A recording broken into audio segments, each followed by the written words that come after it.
மேலும் ஒரு அண்மை செய்தியை பார்க்கிறோம். திருப்பூர் அவிநாசி அருகே வயதான தம்பதியை கோழி மேய்வது தொடர்பான பிரச்சனையில் கொன்றதாக உறவினர் கைது செய்யப்பட்டிருக்கிறார். கூடுதல் விவரங்களோடு செய்தியாளர் பாலாஜி இணைந்திருக்கிறார். அவரோடு பேசலாம். பாலாஜி, இது குறித்த விவரம் என்ன? காயத்ரி, அதாவது திருப்பூர் மாவட்டம் அவிநாசி அடுத்து இருக்கக்கூடிய துலக்கமுத்தூர் பெரிய தோட்டம் பகுதியில் முதிய தம்பதியர் இன்று காலை கொலை செய்யப்பட்டனர். இது தொடர்பாக அவிநாசி போலீசார் சம்பவ இடத்திற்கு சென்று விசாரணை மேற்கொண்டனர். மேலும் மேற்கு மண்டல ஐஜி செந்தில்குமாரும் நேரடியாக சம்பவ இடத்திற்கு வந்து ஆய்வுகளை மேற்கொண்டார்.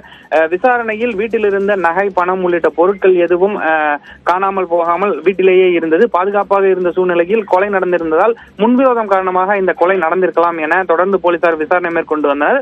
அப்பொழுது இவர்களது வீட்டின் அருகில் இருக்கக்கூடிய ரமேஷ் என்ற உறவினர் இவர்களுடன் அவ்வப்பொழுது சண்டையில் ஈடுபட்டதாகவும் நேற்று இரவு சண்டை தொடர்ந்து இவர்களுக்கு நடந்ததாகவும் தெரிய வந்தது.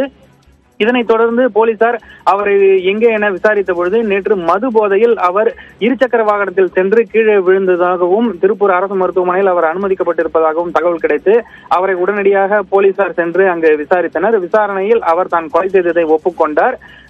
அதாவது கொலையான பழனிசாமி மற்றும் பர்வதம் தம்பதியருக்கு ஒரு மகன் மற்றும் 2 மகள்கள் உள்ள நிலையில் அவர்கள் 3 பேருக்கும் திருமணமாகி தனித்தனியே வசித்து வருகின்றனர். இதனால் திருமணமாகாமல் இருந்த ரமேஷை அவ்வப்பொழுது ஏதாவது இந்த முதிய தம்பதியர் சொல்லி வந்ததாகவும், மேலும் குறிப்பாக ரமேஷ் வளர்த்து வந்த கோழி உள்ளிட்ட கால்நடைகள் அவ்வப்பொழுது இவர்களது தோட்டத்திற்கு சென்று தொந்தரவு செய்ததால் தொடர்ந்து ரமேஷை இந்த கோழி மேய்ச்சல் தொடர்பாக 2 பேரும் தொடர்ந்து திட்டி வந்ததாகவும், இதனால் அவ்வப்பொழுது ஏற்பட்ட தகராறு நேற்று உச்சக்கட்டத்தை அடைந்த நிலையில் தோட்டத்தில் பயன்படுத்தக்கூடிய அரிவாளை கொண்டு அவர் இருவரையும் ஆத்திரத்தில் வெட்டி கொன்றதாகவும் ஒப்புக்கொண்டிருக்கிறார். இதனைத் தொடர்ந்து தப்பிச் செல்ல முயன்ற பொழுது மது போதையில் இருசக்கர வாகனத்திலிருந்து விழுந்து காயமடைந்ததாகவும் தெரிவித்திருக்கிறார். தொடர்ந்து தற்பொழுது திருப்பூர் அரசு மருத்துவக் கல்லூரி மருத்துவமனையில் சிகிச்சை பெற்று வரக்கூடிய ரமேஷை கைது செய்த இருக்கக்கூடிய திருப்பூர் போலீசார் இந்த சம்பவம் தொடர்பாக மேலும் விசாரணை மேற்கொண்டு வருகின்றனர். கோழி மேய்ச்சல் பிரச்சனை தற்பொழுது கொலையில் முடிந்து 2 முதிய தம்பதியர் கொலை செய்யப்பட்ட சம்பவம் அதிர்ச்சியை ஏற்படுத்தியிருக்கிறது. காயத்ரி, நன்றி பாலாஜி விவரங்களுக்காக.